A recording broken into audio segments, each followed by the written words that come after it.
Hey, Peter. Hey. It's the fourth quarter. Yeah. There's a minute and a half left on the scoreboard. Yeah. It's a tie football game.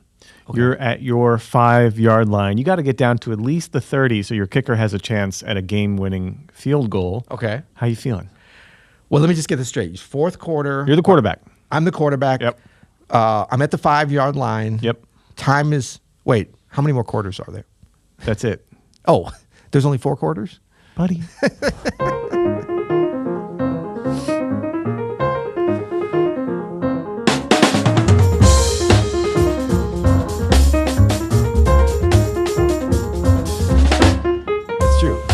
I'm Adam Manis. I'm Peter Martin. You got to explain that part because people are going to be like, you'll hear a podcast. What part? Music advice coming at you. I don't watch the NFL anymore. That's why I got confused. Yeah. But I do know math. I remember the moment it happened. I remember watching the game that it happened. I wasn't even with you, but I remember being like, that's going to be it for Peter. And it was the non-pass interference call. That's right. NFC championship game. With the Saints. Playoff game. Yeah. With that was the a Saints. horrible non-call. It was a horrible call. Was that awful. They playing the Rams? They might have even been playing. No, I think it was the Packers. I think it was the Packers. Okay, I just remember the no call. I can still remember that referee, what he looked like, and the anger. Yeah, basically they tackled the receiver. Yeah. Before the ball got there, and they were like, "No call." Yeah, they're like, I mean, it was like Fine. was like when your friend that doesn't tip is not even reaching for the flag, reaching for their wallet to share, But on a positive note, it's done amazing things for my open studio and my piano career and all this kind of things. It's freed up quite a few hours. I mean, the number of hours I spent watching the NFL over the years being a Saints fan, it kind of adds up. Yeah. I remember when the DVR came out. Remember that? Yeah. That kind of helped because I started going past. I didn't realize that they're not 3.5 hours long. They're only 60 minutes long if you have a DVR. I just, I follow this. I follow a bunch of interesting folks on Instagram. And one of them is this podcaster. He's actually a business professor at New York University. Scott Galloway. Have you ever heard of Scott Galloway? Of course, yeah. He's got a lot of good stuff. He's got a great Instagram. But he was just saying, I could tell how happy someone is by the ratio between how much they sweat versus how much they watch other people sweat. In other words, if you spend your whole Sunday just watching other people moving and you never move yourself, you're probably not going to have as much well-being as someone who moves a lot more than they watch other people move, which I thought was a really interesting way to frame it. Because usually you can shame someone by saying like, oh, you should get off the couch or you're watching too much TV or whatever. Yeah. But like psychologically thinking about it, how much you watch people sweat versus how much you sweat yourself, I thought was really inspiring and a pretty interesting take on it. And it rolls right into what we're going to be talking about. The health outcomes from that probably would be well documented. Oh, for sure. But think about this too before I just wanted to highlight something that I think we mentioned on here, or maybe it was one of the Open Studio courses. Big shout out to our sponsor, Open Studio, as well, because we have some wonderful new courses. I think I talked about this, in one of the courses I just Hearing Great Harmony is out.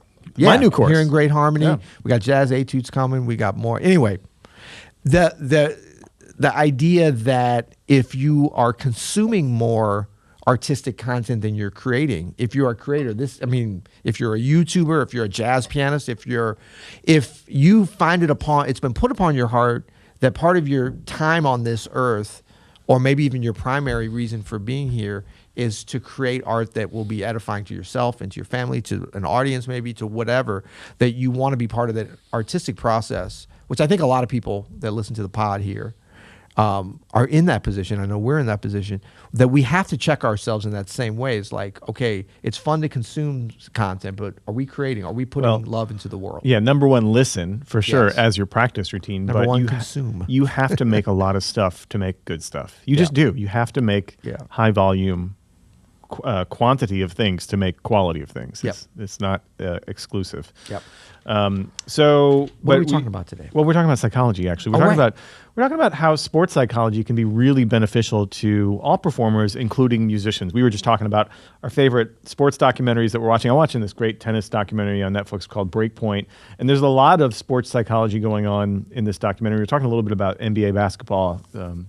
Playoffs are upon us. I do still watch that. I'm very up on that. Yeah, and how important psychology has been to some of the great NBA players, and how you kind of recognize when you see these sports psychologists talk to their players, or you hear about sort of the attitudes that are involved in having success at Yeah. these sports, there's a straight line almost directly to the bandstand, to what Yes. it's like to perform anything at any level, even at a humble level. If you're just sitting in a jam session, the same things psychologically are going on there that go on in the NBA finals. Like Yeah. the same fears happen, the same triggers can happen Anxiety. where anxiety Performance anxiety. can happen, and the same results can happen where you can succeed or you can fail, and how you treat that can be the same. So there's a lot of similarities I think that we can draw upon. And I thought we could just have a conversation today, Peter, about sort of what we've learned from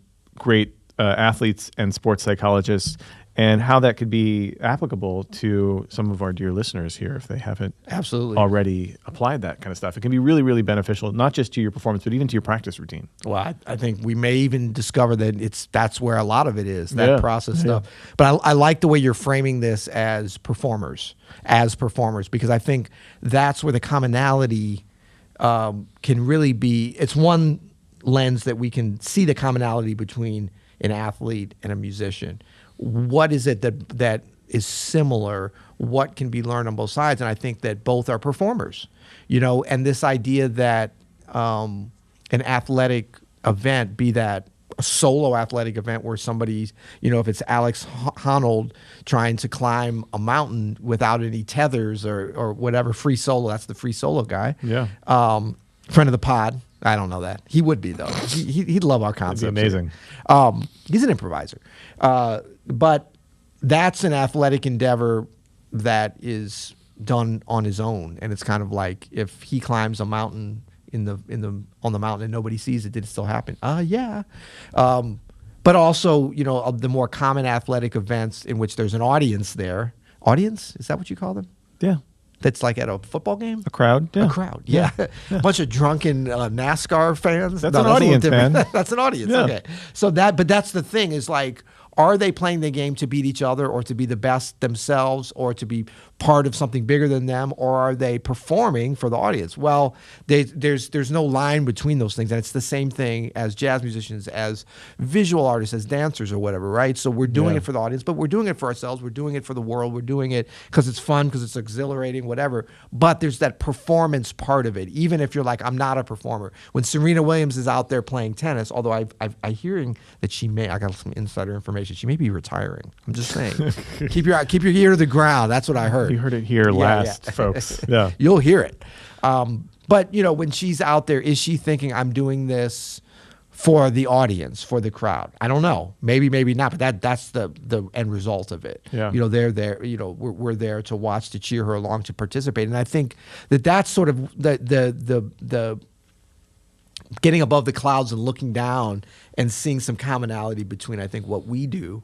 And can kind of be a reason to be like, okay, well, let's think about the process then. Let's think about the process of practicing. Is there some things that we can learn from the way that athletes practice? And we talk about professional athletes versus amateur. The process is the same. The level may be different. And how many times have we said that as a jazz pianist as well? Yeah. Yeah. As I was watching that tennis documentary, it's really great. I can't recommend it enough. It was one of the coaches was talking about, the difference between the people who are at the top of their game, the Serenas, the Roger Federers, the Rafael Nadals, and sort of the mid-level folks. And he talked about basically effort, and you would think like, and wanting it, right? Like how badly do they want it? And you would think like, the people at the top, they want it the most, right? And he was like, not necessarily. Right. Like there's a level of holding on too tight that can happen, where your entire identity is wrapped up into whether you win this point or not. Interesting. Where you tighten up, and if you're playing out of fear, that can be detrimental to your performance. Mm-hmm. It's basically what he was saying is you need the right amount of fear. You need the amount of fear that sort of gets you up in the morning to work on fundamentals, even at the highest level, to get up and do like the ball exercises that they do, the little footwork exercises that even the pros do. It's the same as the kids do, and they do it the same way. Ball drills. And you gotta. It's just like us, working on scales or time or voicing or There's rhythm. no professional level scales and amateur level scales. It's There's all about scales. Yeah, and the higher you get, of course, the more detail you can get, the more nuanced you can get. But it's a lifelong pursuit. Those sort of very fundamental things that we all have to work on. You need enough. Basically, you need to care enough to want to get up and actually put in the time to do it. Because all it takes for that stuff, spoiler alert, is time. Yeah. Like you need to put time and energy into fundamentals. But you need to not have too much fear that you are not it hinders your freedom, Right. to where you're not taking risks. You're not playing. You're not really going for winners because you're trying to play it too safe, right? You're getting that performance anxiety. You're in a zone. right, exactly. Where you and the equivalent of that is you get on stage, you try to just play things that are safe. You're not actually exploring anything. You're playing things you already know. You're not having fun. You're worried about how you sound, right? Your identity is caught up in the next solo that you take, or the next tune you play, or the next gig you have. Yeah, that is, or who's there, the audience. Oh my gosh, it's endless what can happen. Yeah. You have to have enough desire and fear to want to get those fundamentals down, but not too much that it hinders your performance and you're too wrapped up in that achievement self, right? Yeah. And there's a delicate balance here. And the fortunate thing is it's not really a talent thing or a playing thing. No. The unfortunate thing is it's a personality thing. And sometimes the best way through that is actually to work on your personality, and it's a tough one. This is why psychology can play such a huge role. We were talking about, like, if you're really struggling with this stuff, sometimes the best musical training you can do is actually to go talk to a therapist or someone who can help you with this performance stuff. You know what I mean? Specifically. Yeah. Because it can be really challenging to work on your own. It can be hard to talk about with other musicians.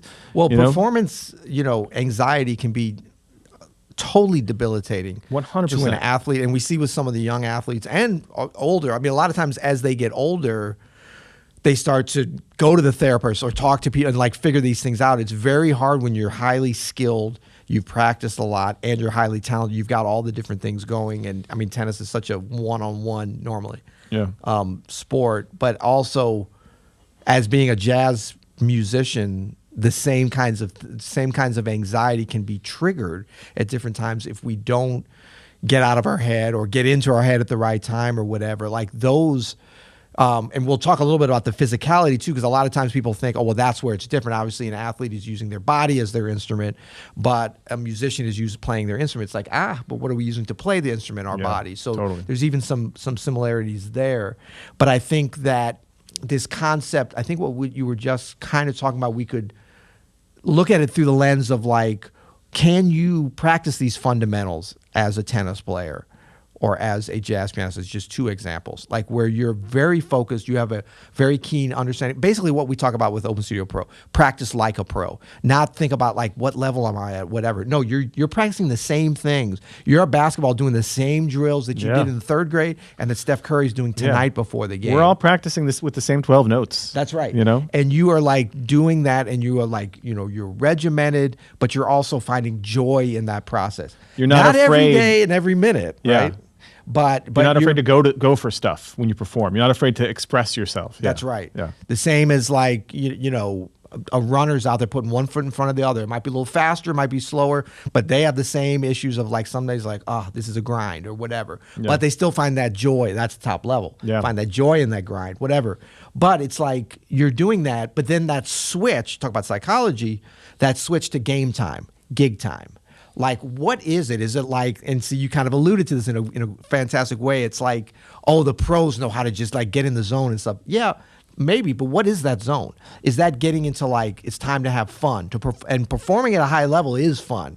You know what I mean? So Serena Williams is out there, Roger Federer out there. It's you see that joy. They're serious, but there's also a joy. And that's when you get some interesting things that happen in athletics where sometimes a fierce competitor acknowledges their opponent because they find joy when they're doing great and when they rise and there's that back and forth. And sometimes you're oh, they're not a great competitor because they smiled or acknowledged. It's no, they're having so much fun playing. I mean, a volley back and you need two great players to do that. Yeah. That's not a solitary act, And so I think that with music, where it's really more of a collaborative thing and it's not a directly competitive thing, that's a thing that we obviously do not want to take from athletics, where it's like, where we're coming to compete against the other players on the stage. No, you're part of the process. Yeah. But to be able to like make that switch from performance time, from practice time, to really like, okay, I'm going to put the fundamentals. You're not putting them aside, but you're going to let them come out naturally. I mean, if Roger Federer is out there thinking about the speed and the angle that he's coming on his forehand as he's doing that, he's already lost, right? Yeah. But that has to happen. Now, he's thought about that and practiced and repetitive it, and then he's like, okay, let's go out and make the magic happen. And I think if we can pull some of that over, it can be a really exciting. I know I've experienced that. I know you have. A lot of people have. And that's open to everybody. That's not just at the pro top level. Yeah, when you're at the performance level, when you're ready to perform, you need to forget about the fundamentals and just be exploring what can happen, and just be playing, and just be focused on being free and seeing what you can add to the situation. And that's easier said than done. Just to kind of go back a little bit to fear. Remember those like corny T-shirts from the 90s, no fear? You would see the bumper stickers. Like, I feel like that's such bullshit. It's total bullshit. There's never any lack of fear, right? And fear can be an incredibly positive experience if you aren't caught up in it, right? And it can be a fuel to help you perform better and actually help you focus in the moment. Like as long as you don't push the fear away, or you don't identify with it, like it becomes your identity, like, oh, I'm scared to do whatever. Right. As long as you recognize, okay, there's fear here, right? Well, it's the meditative approach. You can acknowledge it without putting it on your back. You have distance from it. You're not identified with it. It's not you, but you're also not saying, you're not real. There's no fear, whatever. Like, you're like, oh, fear is here, but I'm going to use that here to stay present with what's going on. Acknowledge, like, oh, there's fear here. You know, think about the time as a musician that you're most likely, that folks, all of us, encounter fear or anxiety. It's like, it's way worse before you're playing, no matter what. Yeah. I mean, like, if you let it debilitate you, get to the point of disabling you, you won't even be able to play. Yeah. But you're normally not even at or you're about to play, and then you're like, once you get into it, you might not love everything you're doing, and it might fall apart. But the fear, it's like, well, I'm in it now. Yeah, and so, it's happening. Yeah. Yeah, and so I think that time before, whether that's hours before, right before, or whatever, this thing of like the fear is going to come in for almost everybody. When it comes in, just be like, oh wow, that's fear. Like, you don't have to adopt it though. Yeah. It's and obviously meditation and a lot of these things can help you to really be able to use your mind to control those things. I think it's helped me, but just know that it's a common thing, and there's no getting around it. Well, and that's the biggest part, right? Is knowing that it's there and knowing that it's coming. Like, that's a great way to kind of slay it down. Have we talked about it? I've used to have this used to be a real struggle for me, especially in my 20s when I was first kind of like playing a lot, traveling a lot, touring a lot. I would have panic attacks on the regular, like right before, like either backstage right before a gig. Yeah. Sometimes being out there and like the first song, I would have like things would start closing in, get the drop down the spine, where the adrenaline starts pumping or whatever. No, it's your body. The chemicals are being released in your brain to protect you. 100%. Yeah. It's terrifying. And then you're also, you feel but how could you imagine being like, oh, but no fear though. No fear. No fear. No. And that's what I thought. I also, was like not treating the physical part of myself the way that it deserved. Were you smoking a pack of cigarettes before? I was drinking coffee up until 10 p.m., like as much as I could. So definitely not helping the situation. But it can be, that can then cause fear. It could spiral. And so, for me, like meditation therapy can be really helpful for getting out of that, getting some distance from that, and then really being able to perform at a place where you're comfortable where you are, you're comfortable with dealing with fear. And I think, listening to the sports psychologists talk about that too, about how tightly you're holding on to your identity as this next shot is me, I'm wrapped up into this, all these people are watching, with having enough of like, I want this to go well. Right. Like, I want to, have a career in music, but also like, my worth as a human being is not dependent on this next solo. I'm good no matter what. People are going to love me no matter what. Right. That can be hard for a lot of people to get to, but I promise you, the work you do on that gets you playing better on the bandstand. It gets you playing more freely, more creatively, and it lets the fundamentals that hopefully you work on come out. We should do a next episode. Let's do a fundamentals episode. Oh, I want to put the fun in fundamentals. I know you do. Well, I think this thing too, of fear is something that you really, you can just take your favorite sport, if that's walking or running or playing tennis or ping pong. I love a walk. But I mean, anything where you're pushing your body a little bit, I find that some of these things, it's easier to bring back these lessons to playing music, kind of my primary thing professionally I want to do, when I experience them in other places. So this idea of like the last thing that you said in terms of like getting perspective, like our brain, like we were genetically programmed to experience fear, and then for chemicals to come out and adrenaline, like this thing of like saying your spine and stuff, that was so that you would be big, so that the other tribe that was coming in, you could kill them, or like you would look more menacing. Yeah. Like there's all these things that we don't really need anymore, at least not to be playing music or even playing tennis. I mean, I played some gigs where you want to puff up your chest a little bit. Well, yeah, I know, right. Yeah. But I mean, once you kind of, and I think with the thing is in athletics and in sports, you can get a little bit more in touch with your body in ways that I find I can bring back to music, which is nice. Yeah. And it's the same thing, like when you're running and you hit certain endurance, limits that you think you're at, you're kind of like, okay, wait a second now. Am I actually about to die, or is this just fear of like, and then the other thing I wanted to mention that goes along with that we take back at the same time is this, talking about no fear is a fallacy, no pain, no gain. How many times did we hear that growing up, in being coached or whatever? And that's like with actual high level pro athletes, that is actually not a thing. That's an interesting thing. Yeah. That's a thing for like parents that are too hyped up about the no pain, no gain. That actually doesn't work. And the same thing in music. Yeah. And we have to acknowledge, especially like for piano, but I mean, trumpet players. That doesn't mean vocalists. everything's easy. No. Discomfort is great. Yeah. But pain, like if you can't learn the difference between discomfort and pain, and so like with running, with tennis, with these different sports, basketball, like you can really get in touch with your body and start to experience that. And we have to have that, especially when you want to really be practicing longer or something. And so discomfort can come in the form of, see, that's pain right there. That's not discomfort. Yeah. But you have to know the difference. Yep. And like for effective practice, because a lot of times your mind will start messing with you. Be like, oh, well, that's painful, so I'm not going to. And if it is, you have to stop. But sometimes it's just discomfort from playing in a new key or fingering. Discomfort should be a regular part of your... Embrace discomfort. Like it should be a daily part of your practice experience. You don't get growth without discomfort. It has to be there. So embrace it, like you said. Yeah. So I wonder if we could talk a little bit about some strategies if you are feeling the fear, if you are feeling too caught up.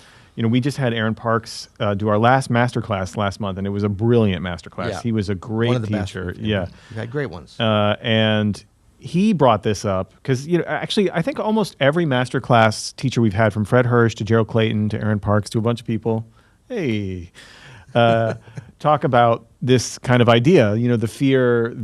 Aaron Parks called it like seeing red. We've all been playing where it's like you're just seeing red. You can't really.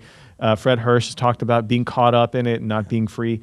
And Aaron Parks had a great strategy, one that I've used myself, and you'll hear a lot of people like Kenny Warner and Fred Hirsch talk about this.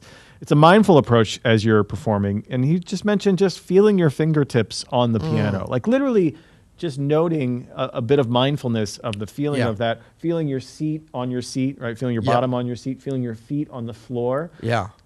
Hearing the sounds that are in your room, the total of the sounds, and just acknowledging that, just that little bit of mindfulness can be incredible.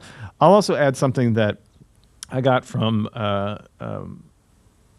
great Buddhist master Thich Nhat Hanh, which was the sort of like way to get out of this is a feeling of gratitude. Like literally noting something you're grateful for is an amazing tool. It seems so simple and stupid, but like if I'm nervous and I just think of like something I'm legitimately, authentically grateful for in that moment, whether like, oh my, I can't believe I'm here right now playing piano with Peter Martin or whatever it is, like just that note, it brings this level of playfulness and joy and mindfulness and presence to the moment that is so helpful and gets you out of this the criticism of the inner mind, the guy who's in there going like, you're gonna miss this shot, or you suck if you don't make this. No pain, no gain. Yeah, you're just like, oh, you know what? This is great. It's great to be here. Well, they've proven this. It releases certain, chemicals, whatever, the things in your brain. It activates parts of your brain that are needed to be able to perform when you do things like, gratitude exercises and acknowledge, serotonin gets released, dopamine, and acknowledging attitude of gratitude for sure. Yeah. But these things too, like the tactile things where you're feeling those touch points. And that's the same kinds of things that if you kind of figure those out from your athletic pursuits, and then you're like, wow, it kind of works here. Well, I can take this back there. Because I find like with the running, that's an opportunity for me to meditate. Yeah. Because I don't really listen to things anymore or whatever.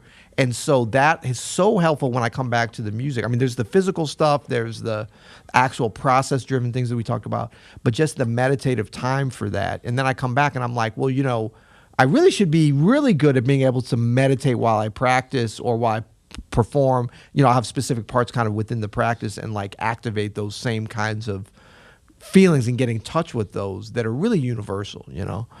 It can be so helpful for your playing and just for your experience of it. We always talk about fall in love with the process, love your practice. And I know that sometimes that's like, yeah, well, that's easy for you to say because you're good or whatever. And it's like, no, I mean, that's the level that you're at it's much smaller part in the same way we talk about talent is not, and you have to be careful because then you say, well, talent doesn't matter. It's all about how hard you work. Well, that's not true, but it's also not, it's all about talent. And like, I think the exciting thing about that is it's really up to you. Yeah. So there's no like, it's 90% talent and 10% work. And like you can look at any top level performer and have a different, and there will be a different analysis of that.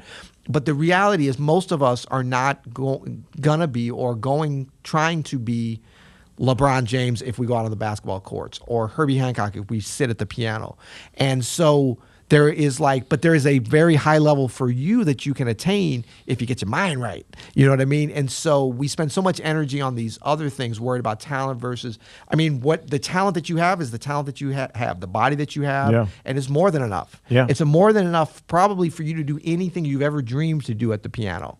The talent that everybody has. Yeah. So don't waste any of your time worried about that, or waste as little as you can, because your opportunity for growth and for joy within the music and the joy at the piano, just like your opportunity for joy and growth as a basketball player, no matter what level you think you're at, Yeah. is not limited by your talent. I can tell you that. It's limited probably by access to a court or time or many other things that you can control. Yeah. That's good stuff. I love these.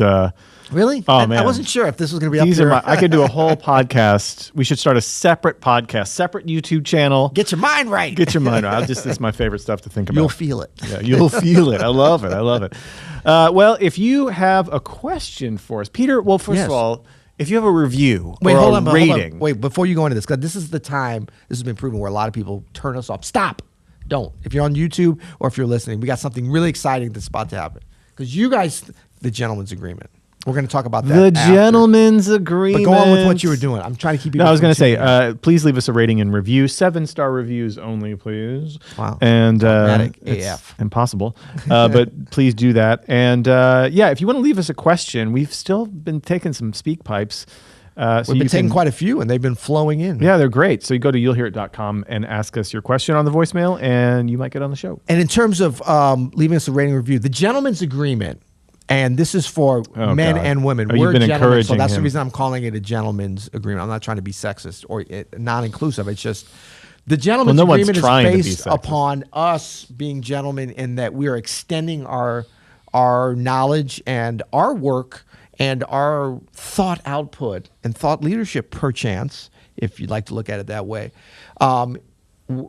Like, this is the deal, in other words. We give you a podcast twice a week on the YouTubes or wherever you're consuming this, and all you have to do is go to subscribe to the YouTube channel. That's the agreement. That's the Even if you gentleman's don't watch agreement. it on YouTube, we're making it simpler.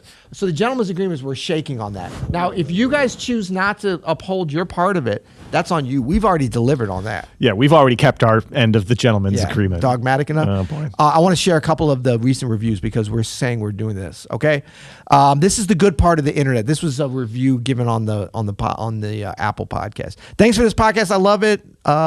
It's so satisfying to hear accomplished musicians discuss, examine, explore the realm of jazz theory. This podcast is just what I want to listen to. It's piano focused, but it's relevant for any musician. Much appreciated. That's from Joffman68. And I'm going to do one more. Thank you, We're getting Joffman68. so many, we're going to have to save them for next time.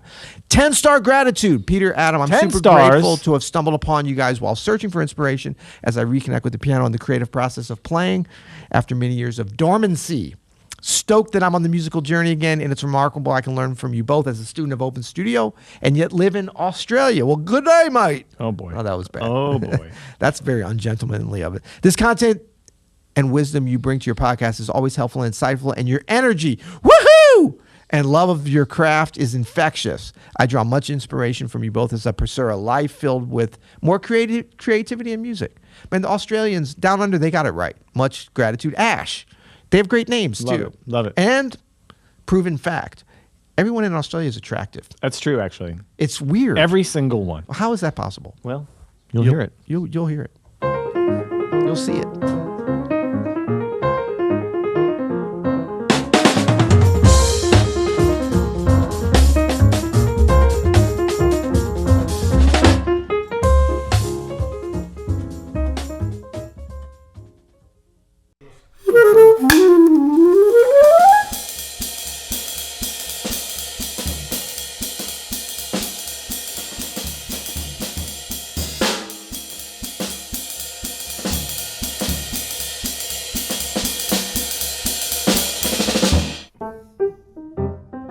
I'm in Steamboat Springs, Colorado currently. I'm in Indianapolis. Hey, how's it going, guys? Andrew, hi. Because I feel inspired to play something else from your playing. Okay, that's great. I think using the metronome is a great tool, but it's not the only tool. All of the answers are really in the music. What does it mean to live in a groove, be in a groove?